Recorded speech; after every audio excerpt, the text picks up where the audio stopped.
So the calendar now says late August, which means we're approaching the home stretch of the MLB season. So there's 5 tiers here, and I'm going to rank them on how likely we are to see them in the Fall Classic and how likely we are to see them, each of these teams, make a deep postseason run.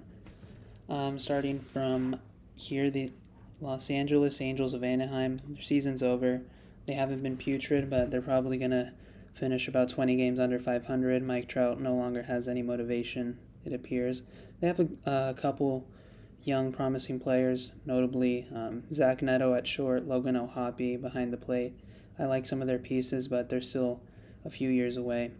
Ron Washington is fine as a head coach, but I would have loved to see him in a more win-now situation, and that's not what he has on his hands there in Anaheim. Houston is going straight to the top right now because they're getting hot at the right moment. They're about 10 games over 500 right now, and they slept walk through more than the first half of the season, but they're picking it up finally. They have experienced veterans that know how to win late in season, know how to win games late in October as well, so they're not going away anytime soon, and I think the floor for them is the ALCS. The ceiling is, of course, winning another ring. I don't think they're the favorite in the American League, but they just can never be dismissed. I really like Oakland. I think they're not. They were within 4 games of the reigning world champion Texas Rangers within like the past week. Who could have seen that coming before the season started? They have a lot of intriguing talent, a lot of intriguing pieces, most notably Mason Miller out of the bullpen, but this team isn't terrible. It's not hard to watch. This team is very watchable. They jump off the screen. They have some good talent, and they're closer than a lot of people think, and the move to Vegas will do them well as well. Toronto is a huge disappointment, but they're talented across the board. It just didn't come together this year. That's a shame, but you can't dismiss the players they have. Vladdy is swinging the bat well. George Springer is a veteran. Chris Bassett. Bo Bichette regressed this year, but they're still very talented, and I would have loved to see them have a better year, but it just didn't come together. Atlanta is an A-tier team because without Acuna, they don't have the depth, they don't have the talent, and they've been chased really closely by the New York Mets. They're obviously really, really talented. They're probably going to get a wild card spot, and you can never just count them out because of what they've done in the past, but this isn't the same team they were last year. This isn't the same team they've been in years past where they just coast to the NL East title.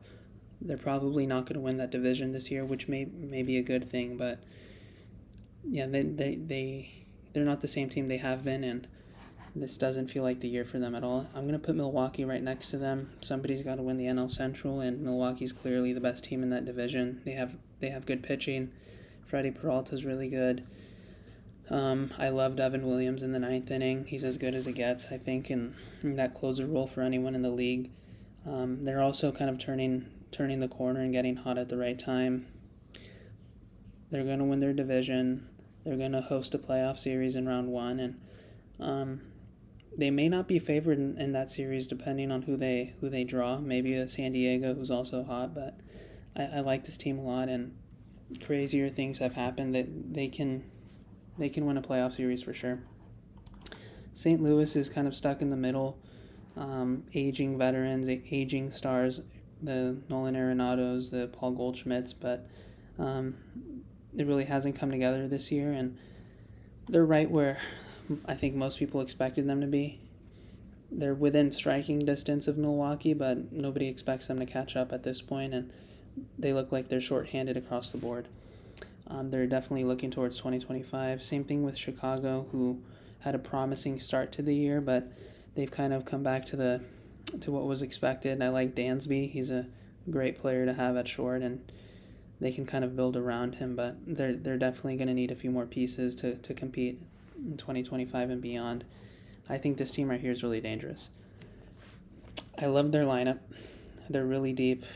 Corbin Carroll has played as poorly as is probably possible for him, and they're still in a good position. They're surging at the right time. I think they go as Corbin Carroll goes because he started to swing the bat a little bit better, and the team has won more games as a result. Christian Walker is a perfect cleanup hitter for any team. I think he hits cleanup for any team in the league. He's exceptional. He's a run producer. He comes up big in big spots. Gabby Moreno, Lourdes Gurriel, Ketel Marte's an MVP candidate. Can't forget about him. This team knows what it takes to get on a run like they did last year. We just saw this 12 months ago. So I wouldn't be shocked if they do it again. Zach Gallen and Merrill Kelly and Brandon Pfaadt, really good arms that you can throw in any playoff series. And I'm excited to see what this team can do down the stretch. I would say they're definitely going to have a wild card spot, and they can catch lightning and bottle again. That's definitely nothing crazy. The Dodgers are overwhelming favorites in every playoff series they're going to go into, and that's fine. But that's really nothing different than what we've seen in years past. I think they're a little bit thin, especially in the bullpen, especially in the late innings. I don't trust Joe Kelly. I don't trust Evan Phillips. It looks like Evan Phillips has regressed really badly. He was a lockdown closer last year, and that just hasn't been the case this year. I don't know who's going to get the ninth inning outs for them. I don't think Dave Roberts knows that either. He keeps switching out relievers in the ninth. Kopech is a big addition, but I think they're still at least one arm away. And then it's going to be a matter of, can the bottom of their lineup produce enough? Can the bottom of their lineup, 6 through 9, get a big hit late in the game? Can they play good defense? Can they move runners over when they have to? Can they pass the baton to Ohtani and Betts and Freeman at the top of the order? If they do, if they find a way to do that, the Dodgers are going to be fine, and most likely will give Ohtani his first exposure to playing in the World Series. And I think that's what the league wants. That's what many fans want, but they're far from a sure thing. That's what I'll say. San Francisco's getting hot. They're playing better baseball as of recently, but I don't think it's going to be enough for them. They didn't play well enough early on in the year. They're stuck playing catch-up at this point.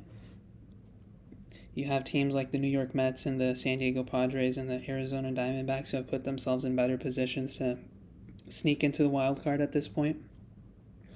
And I also think they have less talent than all three of those teams. They have some good pieces, of course, but something's missing. Blake Snell has pitched tremendously well as of late, and that's helped them get back in the mix, but I think that they have a clear ceiling and they need more pieces around them. The Guardians are tricky. At times, they look like they could easily be up here on this tier. They've had the best record in the sport for a short period of time, but I think this is a more sensible spot for them, but I'm going to actually end up putting them here. And this is off the back of them losing a series to the Kansas City Royals, who are surging and on their tails in the AL Central, as well as the Minnesota Twins. I'm going to put them here because something about them doesn't scream World Series contender. It feels like they're missing pieces, of course, and Jose Ramirez is one of the best players in the sport, but Josh Naylor hasn't produced the way you would like to see him produce, and Steven Kwan at the top of the order is great, but it feels like that's not he's also cooled off as of late. Their starting pitching has also cooled off as of late, so this team isn't going in the wrong direction is what I'm trying to say, and they've put themselves in a position where they can still scrape by and win their division, but I don't see them doing much more than that. Seattle's also regressed. I think they can pretty much say goodbye to winning the American League West. Houston has at least a 4-game lead over them, and at one point it was their division to lose, but they recently dismissed their coach, Scott Service, after many years at the helm. I like their lineup a lot, but you expect J-Rod to really put up much better numbers than he has, and it's tough to overcome that as a team when your best players isn't living up to expectations, and I think everyone in that lineup kind of feeds off that, so that's it's unfortunate to see what's happened to that team. You would have liked to see them do better. Skip Schumacher's Miami Marlins are unfortunate, to say the least. They're not putting out a great product out there. Trading away Jazz Chisholm and Jason Adam, a couple good pieces out of that pen, but they really need a clean house, and they're trying to do that now and look towards the future, get some good prospects in return, and see what they can get out of them. But right now, this isn't good enough. You know that front office is only going to be so patient with him, and they better see some really vast improvement next year. I don't know what it is about the New York Mets, but they're obviously getting hot. It must have a lot to do with Lindor. As their best player goes, the team goes. He's swinging the bat exceptionally well. He now has the second best odds to win the NL MVP behind Ohtani. He's always gave you Gold Glove defense at short at a premium position, but now his bat's kind of catching up, and him with Pete Alonso and Brandon Nimmo and Vientos and Francisco Alvarez, that team, all of a sudden they have some good bats. They have some good lineup depth, and they're going to give some teams hell. They're going to give Atlanta hell for one of those wild card spots, Arizona as well. So they're going to fight till the end, and I think they're going to fall just short because I don't trust their pitching. I don't trust their starting pitching. But they've been fun to watch this past month. Washington, not too much to say. I like some pieces they have there. C.J. Abrams, Joey Meneses. But it looks like they're still a few years away. Obviously better than Miami, but they're clearly the fourth best team in that division. And they have some decisions to make, and I think they have some competent front office decision makers, so I think they're going to be fine in the long run, but right now it's not their time. Baltimore has regressed, but I'm actually still going to put them up here. It's hard to dismiss what they did in the first half of the year. They were in control of the American League East for a really long time there, but they're still really close and alive in that race behind the Yankees. But Gunner's been one of the best players in the sport. Adley, people keep telling me, the media keeps telling us that Adley's probably the best catcher in the sport, which is fine. They've dealt with some injuries in their starting pitching, but I like their coach. Brandon Hyde he's a fiery individual who's always going to keep his guys motivated, so I don't think this team's going anywhere. They obviously have the offense with Santander and Mountcastle and all these pieces. They can put up runs in bunches, so that's going to keep them in this race until the end. I'm going to put San Diego up here as well. They're going to get some pieces back, namely the guy who wears number 23.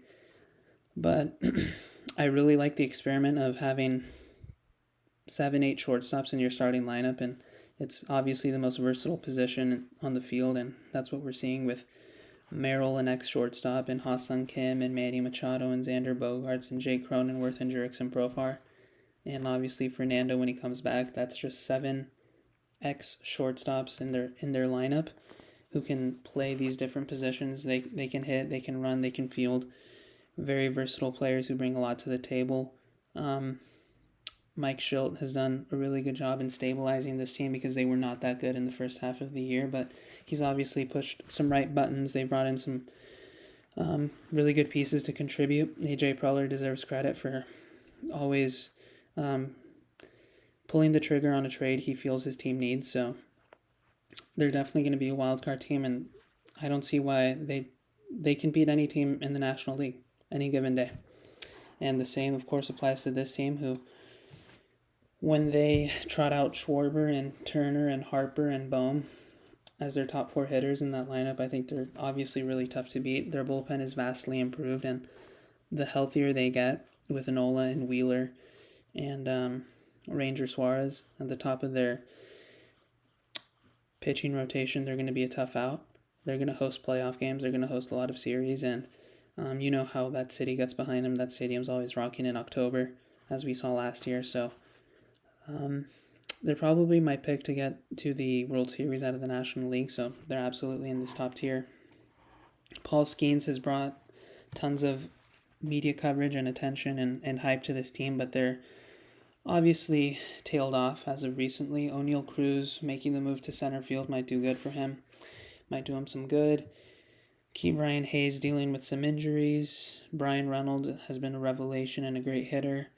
But yeah, they're falling short. They were in the race. They were in the mix for a while, but they're still missing a few pieces, as their record shows. And I think this is one of the worst title defenses we've seen in recent years. Like, what big pieces did they lose in the offseason?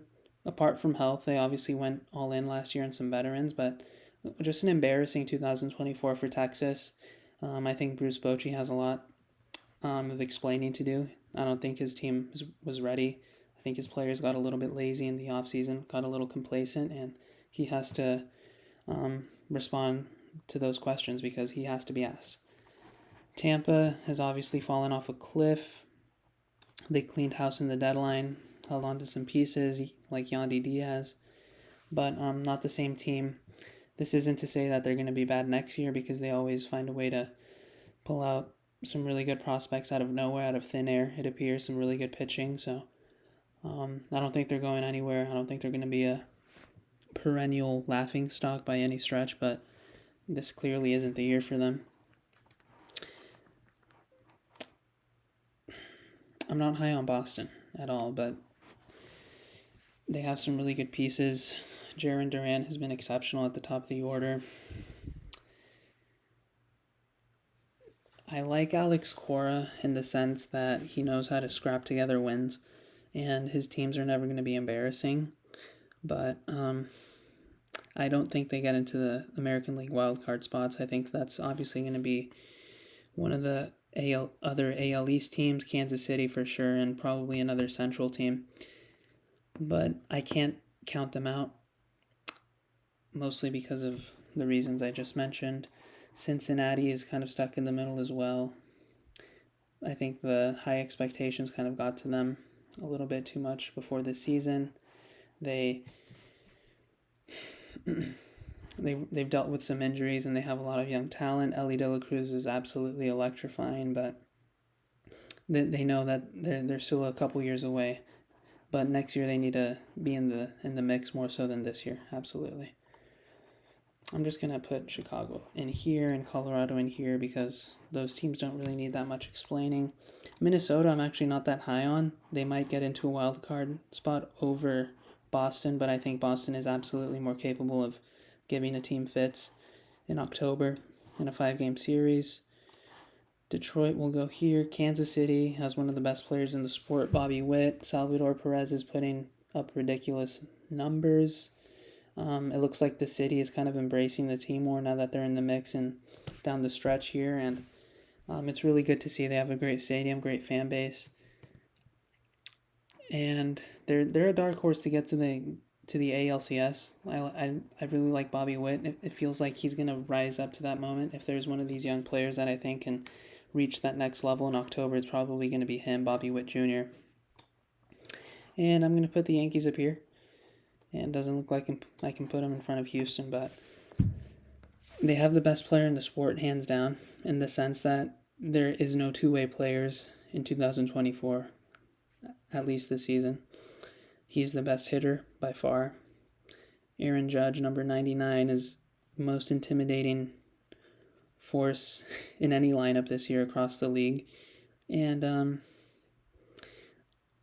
obviously, the team is much more than him, but when you have a guy that is slugging like he is at Barry Bonds levels and Babe Ruth levels, you're going to be a tough out. And I think they're going to be the 1 seed in the American League. They're going to have a healthy Garrett Cole, a healthy Aaron Judge, one of the best left-handed hitters in the sport, if not the best, Juan Soto. As far as a pure hitter goes, he's up there with anyone. It's going to come down to the bottom of the lineup.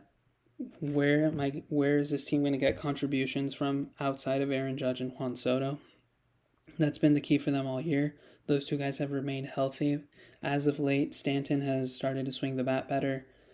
You obviously look at Gleyber Torres, Alex Verdugo, Jazz Chisholm, who was brought in via trade. You need one of these guys to step up and be a consistent contributor late in September to wrap up the AL East, and in October if this team wants to make its first World Series in 2024. I think the path is as clear this year as it's ever been for this team. Since Aaron got here in 2017, this is as good of a shot as they have, and I think they're actually going to get it done this year, and they're going to represent the American League in the World Series. And If not, it would be a major disappointment. But I think everything is coming together at the right time. They're healthy. They're hungry. They're versatile. They're not just right-handed heavy in their lineup. And I think it's going to be a magical year in the Bronx in 2024.